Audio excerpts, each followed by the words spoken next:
Hello everybody and welcome back. My name is curseof and welcome back to another video. Today we're here to do another Yu-Gi-Oh discussion, another how good is video, and it has been about a month, over a month since I've done one of these discussions, and about a month since I've done a meta discussion sort of in general. I do apologize for that. I know that you guys come to my channel for these meta discussions to help give you tips and tricks on how the meta is going to work. I've been really on hiatus from this stuff, but with Jinzo coming out and the format taking a little bit of a turn, a shift, I am going to be back on these meta discussions and all this stuff, so you can expect all that stuff that you guys probably originally subscribed for coming back. But anyway, without further ado, I'm here to talk to you guys about how good is Jinzo. So for those of you guys who do not know, Jinzo is actually set to release only European, but for online tournaments is basically going to be used as a whole anyway. But it is set to release on August 1st as a prize card for the Trials of the Pharaoh, I think that's what it's called, event. And yeah, it's definitely going to shake up the meta for sure.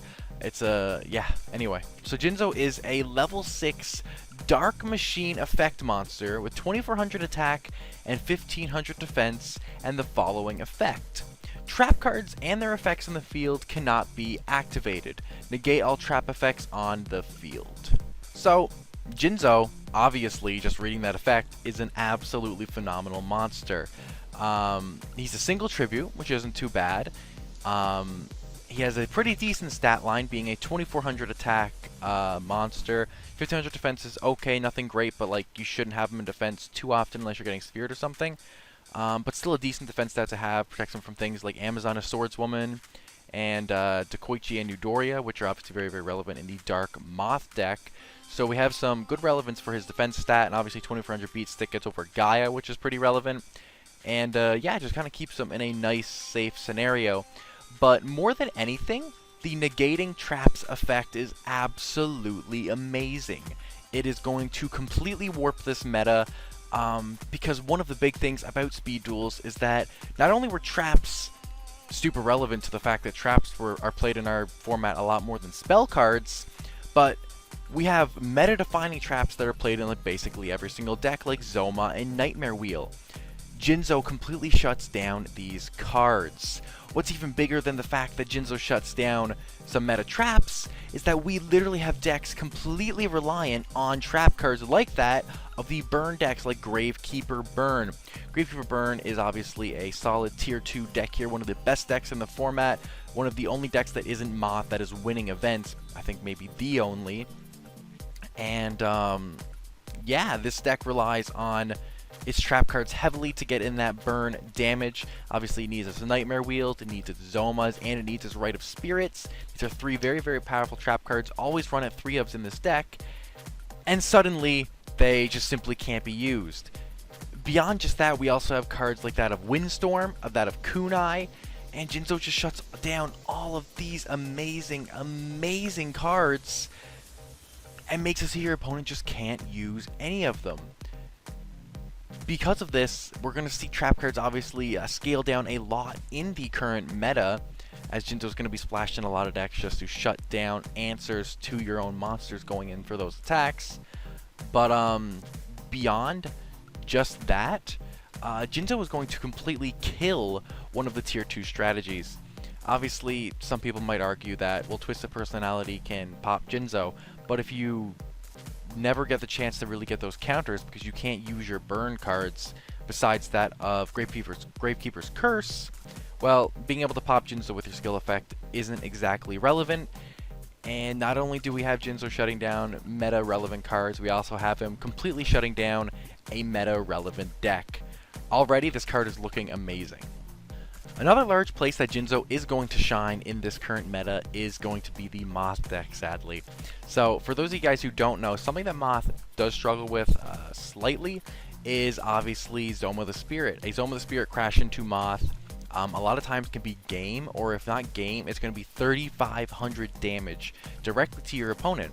What Jinzo does is completely shut down one of those major Moth counters. Along with that, another big issue Moth faces is Dust Tornado. to hit that Parasite Paranoid when it equips. If Jinzo's on the field, you also don't have to worry about Dust, and things like Twister and stuff are going to go up in play, but that's a 500 pay, which brings you to a Moth one-shot kill, which is super, super relevant. So, seeing Jinzo in the Moth deck is going to be a very, very high likelihood. We might see Jinzo replace one of the Gaps in the deck here, as Gap is still a necessary card for the Moth deck, but Jinzo also helps a lot for the deck as well. But what really makes Jinzo super good in the Moth deck is that Dark Moth is the current best deck in the format, and I believe it's going to carry over that way into the upcoming format, because, I mean, Moth is still broken, like I always say.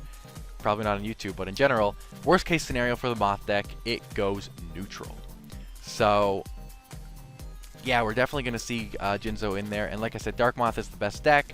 Jinzo's a dark monster, sadly, but also happily. So it's going to synergize great with that Allure of Darkness, making it not so much of a brick in the deck. And yeah, it's definitely going to see play. It's definitely going to up the overall power of Moth. And yeah, it's going to be very, very deadly, very, very detrimental.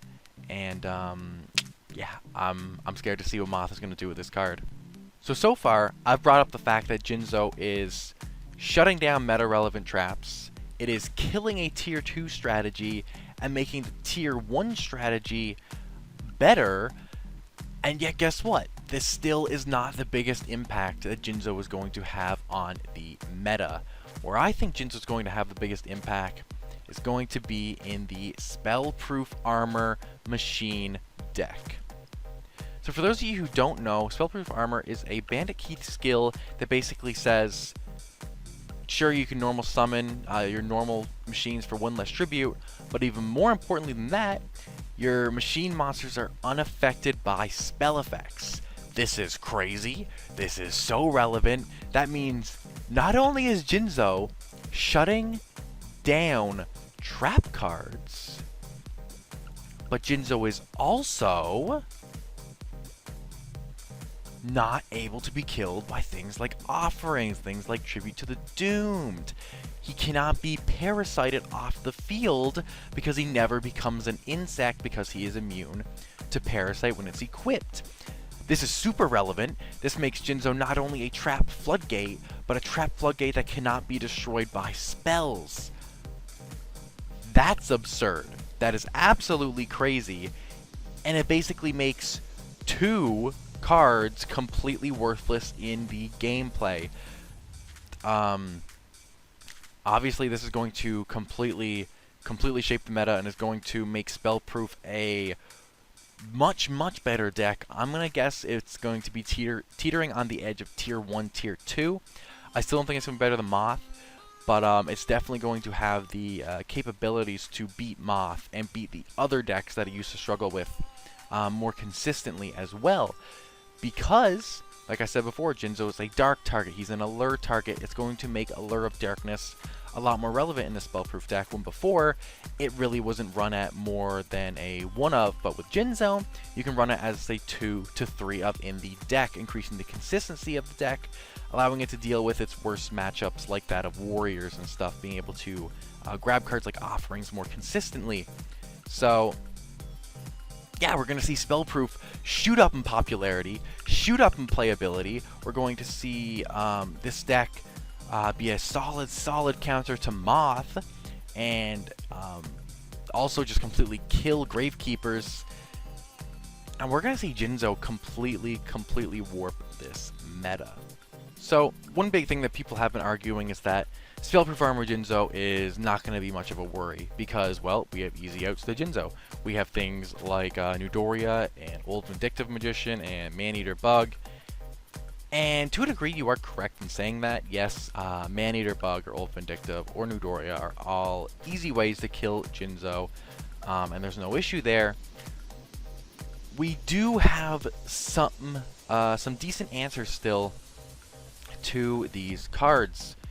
These obviously being for Newdoria, you can Offerings it, and for Old Vindictive and Maneater and also Newdoria as an alternative, we have a spell card called Wicked Breaking Flamberg Bow. This is one of the Guardian swords, but that's relevant. What's actually relevant here is the fact that this card says any monster destroyed by your monster has its effects negated. Negate the effects of a monster destroyed by battle with the equipped monster. So you stick this on Jinzo, and all of a sudden you can safely run over Maneater, Old Vindictive, and Newdoria without having to worry about them popping Jinzo. This is super relevant. I think this is a very, very easy side deck card in the Spellproof strategy, and potentially in just any deck that relies on Jinzo heavily. And yeah, this is going to be nuts. And along with that, it just gives Jinzo an easy 500 buff to make him to help him deal with things like Hades and opposing Jinzos. So this card's definitely going to see play at least as a one-of in the Spellproof deck, I'm guessing.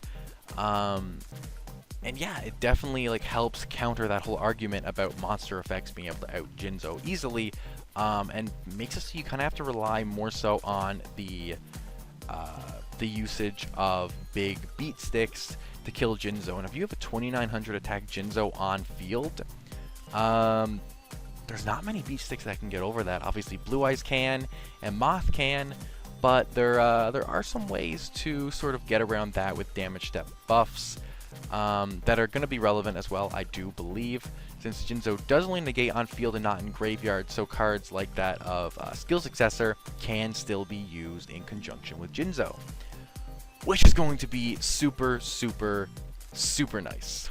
One more thing I do want to mention, which is kind of a card ruling thing here, is that when Jinzo does shut down something like Zoma, for example, and Zoma retracts itself back to the Spell and Trap card zone, because that is how it responds when it is negated, if Jinzo does leave the field, your Zoma the Spirit does not go back to the monster zone. It is actually stuck there in the Spell and Trap card zone as a worthless continuous trap, which is very, very relevant here, as that means Jinzo can actually clog up your zones if you're committing Zoma.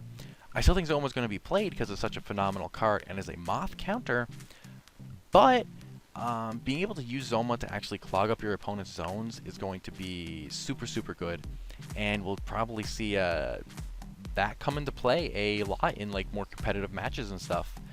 But anyway, this is my take on Jinzo, and just for some final words, I think Jinzo is going to completely warp the meta.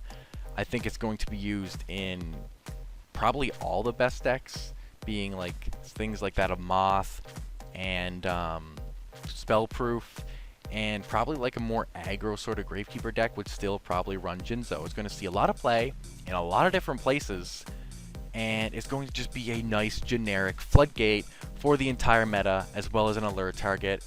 It's in a machine. It basically has like all of the good things piled together in one place, and Jinzo is going to really, really warp our format. But anyway, that's my little Jinzo discussion here. I hope you guys did enjoy this video. If you did, please hit that like button down below, and also subscribe if you enjoy my content. I'm planning, like I said, on doing more of these discussion videos. I'm so sorry it's been so long since I've done any, and I hope you guys are really, really hyped for that. Anyway, I'll catch you guys all tomorrow for another summer kickoff tournament round. Actually, the finals. Anyway, that's a wrap, guys. Peace.